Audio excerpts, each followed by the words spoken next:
Hey guys, welcome back to more neighbor stories. This video is all about entitled neighbors trying their best to make your life miserable. Let's dive right into the video. And the first one is titled, Petty Revenge, Neighbor Lets His Dog Poop on My Lawn Daily, so I launched a neighborhood smear campaign. So this happened a couple years ago when I bought my first house in a chill little neighborhood. Everything was great except for one thing. My back neighbor Rick. Rick is the kind of guy who owns 2 grills but no shirt, drinks Coors Light in the driveway at 10 AM, and thinks property lines are just a suggestion. Rick also had this massive golden retriever named Duke. Duke was cool and friendly, but had a very specific habit. He loved to drop the nastiest logs right in the middle of my lawn. Not near the sidewalk, not behind a tree, dead center like it was his sacred spot every damn day. First couple of times I figured maybe Rick did not realize it, so I walked over, super polite, and asked if he could maybe keep Duke on a leash or at least scoop the poop when it happened. Rick, wearing a tank top that said "Weekend Warrior,"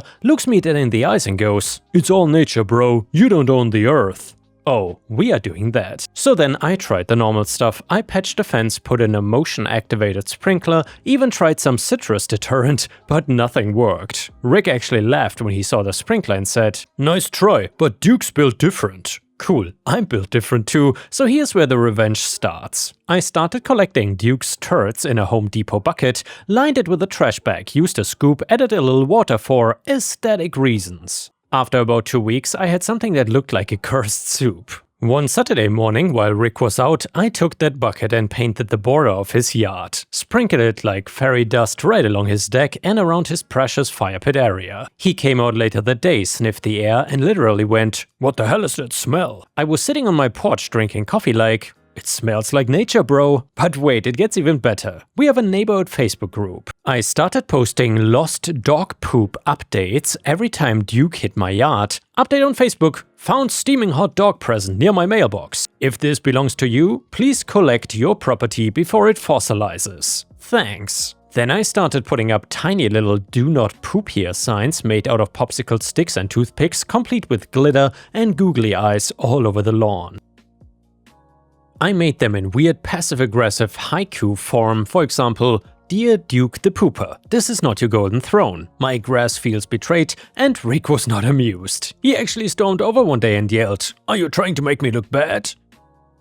I just blinked and said, "Buddy, I don't need to try." After all that, the neighborhood fully turned on him. A couple other people came forward and said Duke had been leaving surprises in their yards too. And finally, Rick ended up having to build an actual fenced-in dog run and started walking Duke on a leash like a normal human being. And me? I still make those little haiku signs for fun. And yeah guys, if you ever had an awful neighbor like this, please don't forget to post some star emojis in the comments and like the video if you enjoy the neighbor stories. The next one is titled, "My neighbor's daughter just told me I need to park in my driveway again." Posted by user Savvy Maverick on r/entitledpeople. So I either don't encounter many entitled people in my day, or I'm really good at ignoring people, but this one just took the cake. So I, 40 female, just got my driveway replaced 2 days ago, asphalt not concrete. The contractor told me that I could park my car in it again after 3 days. Google said 7 to 10. As much money as I spent on it, I decided to listen to Google. Anyway, I live on a 2-way yet 1 driving lane street. On my side, all of the houses are street level and have driveways, while the houses across the street are on a bit of a hill with steps leading up to them. The only street parking is on my side. Their side has a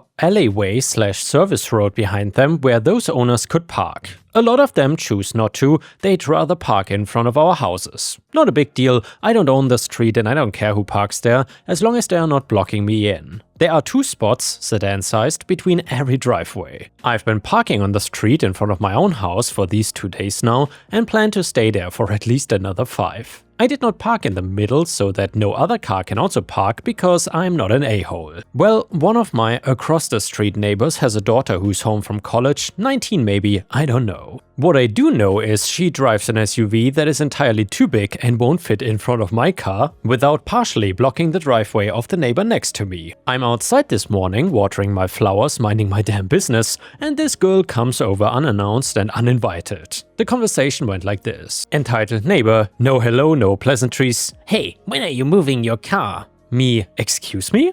Ian, my truck cannot fit with your car there. Me looks over to my driveway that is clearly still roped off with yellow caution tape. I just got my driveway done. Ian, yeah, I see that, but it looks dry to me. My dad said asphalt doesn't take as long as concrete. Me smiles and goes back to watering. You can park your car on it now. Me takes a deep breath, clearly annoyed. Drying and curing is not exactly the same. I won't be parking on it for another few days. Ian, no, you need to do it now. There's nowhere else for me to park. What am I supposed to do? This is where my eyes started to twitch because not this little girl telling me what I need to do. Me through clenched teeth. What about your service road? Ian, my parents park back there. There's no room. Me, well, I don't know what to tell you, but I wish you an ounce of luck. Poor child turned a few shades of red and stomped back across the street. I'm not really one of those older millennials who think Gen Z are all entitled babies, but what the hell was that? And in case you're wondering, I work from home, did all my grocery shopping and errand running a few days ago. I have no plans on leaving the house or my spot again at least until Wednesday. She will just have to suffer. Comment number 1, just for this display of ignorance, I'd be parking on the street for a few weeks just to spite this child. I mean, it's on OP's side of the street even. Comment number 2, when I moved into my neighborhood, I had 2 entitled neighbors too. One came over to tell me that I cannot cut grass before noon because he likes to sleep in. The other not to walk past her house with my dog because it makes her dog bark. I have several cactus in my yard. I told them, I'm very sorry. As an apology, I invite you to make love to my finest cactus while gesturing to them. They leave me alone at least now. And yeah guys, have you ever had to deal with such awful neighbors? Let me know in the comments if you have any interesting stories to share. Update to the story, so someone was asking, why don't you park blocking your own driveway so she can fit? Well, I considered doing this the day the work was done, but not because of her. She nor her spaceship ever crossed my mind. I was going to do it so that no one could attempt to use my driveway to do a 3-point turn. But I decided not to. Not to be vindictive, I just simply did not think it was necessary. I genuinely did not see an issue with me parking on the street. Also, despite the arguing in the comments, in PA, blocking a driveway, even your own, is illegal. I live in a suburb where the PD has nothing better to do than just drive around. I don't actually believe they would enforce it or ticket me for it though, unless they were truly bored. However, after that exchange, I was not gonna do a single damn thing to accommodate her. If that makes me the entitled one, then I'll be that. Taking up one space in front of my own house seems, I don't know, perfectly reasonable. Another person said, you can park on it now, Google is being over the top.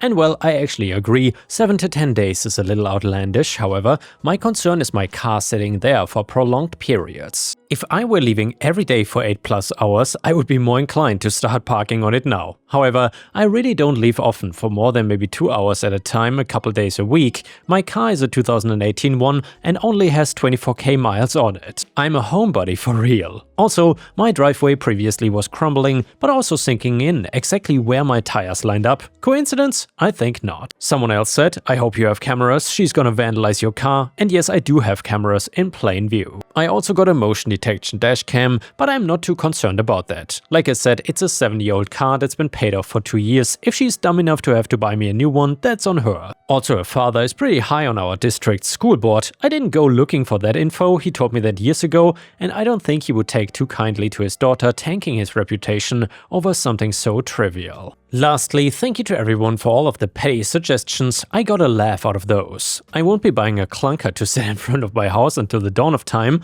but I appreciate the dedication. Anyway, I hope that context helped because the update is not juicy at all. Earlier today on Sunday, I was outside on a video call with another contractor showing them my fence that needs replacement. My neighbor, the father, was also doing outside yard work. He waved and I gave him a polite smile and continued with my conversation. When he saw that I'd hung up, he waved again to get my attention and came across the street. He started by asking me my version of events yesterday, and I told him. He kind of looked mortified and just shook his head and mumbled, "That's her mother." He then proceeded to tell me how his daughter got all of his good traits and all of his wife's bad ones. I don't know what he meant and didn't really care. I will say that I've owned my house for 9 years and have never once had a single interaction with this wife, only with him. She's never acknowledged me and I'm okay with that. He also cleared up a few things. His daughter is 21, not 19, not that it matters, I just got that wrong. Number 2, the Suburban she's driving is not hers. If you live anywhere in PA, you know, we've had some pretty destructive storms over the last couple months. Well, one of them claimed the daughter's normal-sized Hyundai by dropping a tree on it. She's renting the Suburban now because she's going on a 6-week road trip with friends to CA. Not the most fuel-efficient choice, but okay. The most important part though is she leaves next Saturday. Number 3, he never sent her over here to say anything to me and didn't tell her about the asphalt drying time with the intentions of her bringing it up to me. Apparently he was just making small talk about the work that was done because he was home that day and she wasn't. She brought that up that I wasn't in my driveway and he told her why. He apologized and said he would have her do the same. I told him that wasn't necessary. I really don't want to interact with her again for any reason and he is now parking in front of my house so that she has room for her school bus behind their house. And that's it. She's leaving on Saturday and while I'm not leaving my car on the street until Christmas, I'm still leaving it there until Wednesday. Be kind. And yeah guys, I suppose not every single neighbor story needs to end in some kind of crazy nuclear pro-revenge, because not everyone is made for that. Anyway, the next one is a fantastic malicious compliance story that is titled Rules are rules, unless you don't like them. So I worked in a pretty low-key, chill office of about 5. Mostly younger women with younger children, that's kind of relevant. I asked if they would drop mail at the post office or make a bank deposit on the way to or from lunch. They always went out. Both were on the way to/from lunch. I told them to take an extra 15 minutes or so as needed so to not have them rush their lunchtime. So then new woman starts and her and another person come to me and tell me that under the Fair Labor Act and various other rules/requirements, they are to be additionally compensated, get mileage for vehicle use and so forth. And rules are rules and they are there for a reason. Yeah, they probably were correct on that point. So I removed the ask that they go to the bank and search. Now, some days later, one of the staff come to me to say they will be in about half hour late on such and such day as their kid has to be dropped for something. No problem, I tell her, but she might as well just come in at noon. Why, she asks? Well, rules are rules and the policy manual, same one they quoted to me, states that if they are more than 15 minutes late, PTO must be taken. A second policy, same manual, requires PTO to be taken in blocks of 4 hours. This was not a well-received announcement. Some of you are already responding with this being a dick move on my part. Well, I gotta point out that these folks often had kid stuff to do,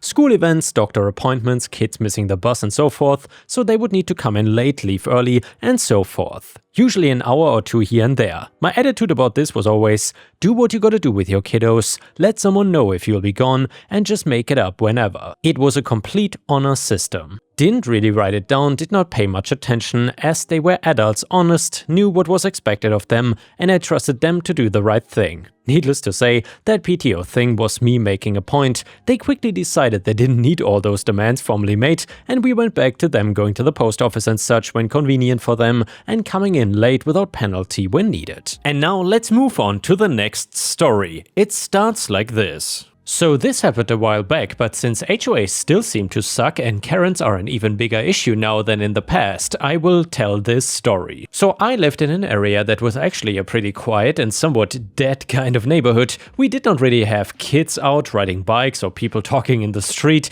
We just kind of minded our own business and things seemed to move slow. The only active thing was the HOA. They were big on their rules and like everybody else, I did my best to follow them, but seemed to mess up once or twice. And of course, things happen that are just totally out of my control that I cannot help. Like this one time, I slept in and my trash cans were out for hours after pickup on a very windy day. One just got knocked over and rolled into the street. The HOA was not happy about me creating a potential safety hazard and gave me a big fine for that one. Despite all that, I would not say I hated the HOA, I just wish they would maybe relax a little bit. Like they always seem to just need a drink and to chill out. Karen was my neighbor across the street and relatively new to the neighborhood. She had been there over a year, but that's still considered new when most people tend to stay put around here. She did not fit in with the rest of the people on the block and it was obvious right away. She was big into gossip and finding out what was going on with everybody and their personal lives. I had good relationships with my neighbors, but we never talked about that that kinda stuff. She also was typically entitled, hence the name Karen. None of that was the worst part about her though. No, it had to be that she was more obsessed with the HOA rules than the actual HOA itself was, which I did not think was possible. Now, she was not on the HOA board, but she had basically anointed herself as an unofficial board member. The minute she saw something against code, she would run and tell them like a dog, thinking they would get a treat. She had made so many complaints against me to the HOA that I had lost track of them all. The smallest things she would turn into a total disaster. That was the end of the world. One of my bushes needed to be trimmed and she acted like my entire property was a jungle or something. She was the queen of making a mountain out of a molehill, and I think even the HOA did not want to deal with her crap. I knew when a complaint she made against me got ignored by the HOA because I would find a letter from Karen herself on the issue. She was so deluded that she was actually trying to write me fines like she had any type of power. And it just went on for over a year with every tiny thing being a complaint. I had a lawn ornament that was not in the best shape anymore after a storm. I got reported. My mailbox being blue, I got reported. Setting up a chair and sitting in my front yard, reported. She was the most unreasonable, unstable person that I'd ever met. When I got my vacation time off work, I could not have been more excited to get away from everything, and especially a week away from Karen. Even when she was not reporting me, she was giving me dirty looks, and being her neighbor was just exhausting. A week away was just what I needed, and at the end of it I was feeling refreshed and fantastic. Until I got back to my house, or the pile of dirt and rubble that used to be my house. There was a construction fence around it, so I couldn't even get on the property. I had no idea what happened, but I did see Karen standing across the street with a smug look on her face. I knew that she had everything to do with this and went over to see how she managed to do this. Before I could get a single word out, she flashed some papers in front of my face far too quickly for me to read. Me, what are those? Karen, papers stating that I'm the rightful owner of that property. The land is mine now, so you're just going to need to find out somewhere else to go live. Me, I was only gone for a week. How did you manage to steal my property? Karen, I did not steal the property. I went through our great court system with my papers showing that you had fake ownership of the property. The house was destroyed via a court order, so don't even try to claim this is not legal. I was furious but trying to keep my cool because I knew the minute I yelled I was not going to get any more of the information out of her. Me, may I see the papers? Karen, of course you can bask in my victory. But only for a moment, because I have places to be. In the minute or two that I was able to see the papers, I could see that they were actually fake, and if I'd been around to defend myself, I would have been able to prove that to the court. So for one thing, it had my signature on the paperwork, which was not even close to how I signed my name. The papers basically stated that I had given Karen my property, she claimed I was living on it illegally, and the paperwork I had filed was not valid. I also noticed one very important detail on the papers that I knew was going to help me once I could speak to a lawyer. I could not see much else because she took them back. But her being so full of herself to let me see them at all was going to be the reason that I managed to nail her for fraud. I went to the police station to try and get them to look into things, and they were a bit reluctant at first. They saw the court order and did not want to deal with what they assumed was a sore loser. Then I explained the issues with the paperwork, and the fact that I was really calm and polite probably helped. They launched an investigation into Karen, and I managed to get a lawyer and get a court date to reevaluate the paperwork. I was filing a lawsuit against Karen for fraud, theft of property, and destruction of property since she destroyed my house and everything in it. Even if it was via a court order, it was her fake paperwork that started all of it. So we got into court and Karen just showed off the paperwork and the fact that it was signed off by the other judge. My lawyer wanted to ask one simple question, and that was, how did I manage to sign over my property to Karen on the date mentioned in the papers when I had not even opened my mortgage on the house until 2 years after that date? And yes, I know this was an oversight on the court system, but I think we all know that they miss and mess things up all the time. Now, the judge was interested in what Karen was saying and the fact that her paperwork was looking more fake by the minute. In the end of that, Karen was determined to have forged the paperwork and knowingly allowed my property to be destroyed due to her actions. She was going to owe me a lot of money that I did manage to get and use to rebuild my house. But that is far from the most interesting thing about Karen. I don't know the details of it, but I know that criminals tend to jump around states to do things because there is, or was at the time, a lack of a connecting system. So a criminal could jump to another state and commit a crime without ending up on a police radar as being a criminal. Once she was under a full investigation though, her entire past was dug up and the stuff they found out about her was insane. She started out as a lot of fraud people do, running pyramid schemes. What was a little different with her was she realized that she didn't need to stick around until things started to crumble. She got as much money from people as quickly as she could and then she left without a trace, usually using a fake name, so that she could not even be properly reported. When she got caught doing that in one state, she decided to jump to another in order to start fresh. I guess she started getting bolder because she had started to do bigger fraud deals where she would steal people's identities and scam people out of their property. I don't know if she used the same method she did with me or something else, but it explained how she had a ton of money and never seemed to be working. She was just a scam artist, but on such a larger scale than anybody would have thought. She was in some serious legal trouble with several states and the federal government. I did not want her shame to be exclusive to the court system and police, so I decided to go online with it. I went to local papers and news outlets so I could share my story and warn people that they could be in danger and not know it. To be careful about scams, and that because of her, I had lost my entire house. I got a ton of support from people, but what I enjoyed the most was the fact that more people were coming out admitting they got scammed and giving descriptions of the person that matched Karen. The federal case against her was getting worse for her and better for everybody else. You can bet that she went to prison, and if she ever gets out there, she will probably be very old at that point. As for my house, I used the money to build a bigger and better house in that same spot. Insurance covered a lot of my destroyed valuables as well, but of course some things just cannot be replaced. I'm looking on the bright side, and after all this time, don't get too upset thinking about it anymore. I just remember where Karen probably still is and enjoy the fact that she is in prison. Or if she ended up thinking the guards were like the HOA and started reporting to them, she might have ended up in an even worse type of scenario. Speaking about the HOA, they also ended up getting a bit of a bad reputation just because Karen kept talking about them and making them seem like she was part of them. They tried to distance themselves but kind of failed at it.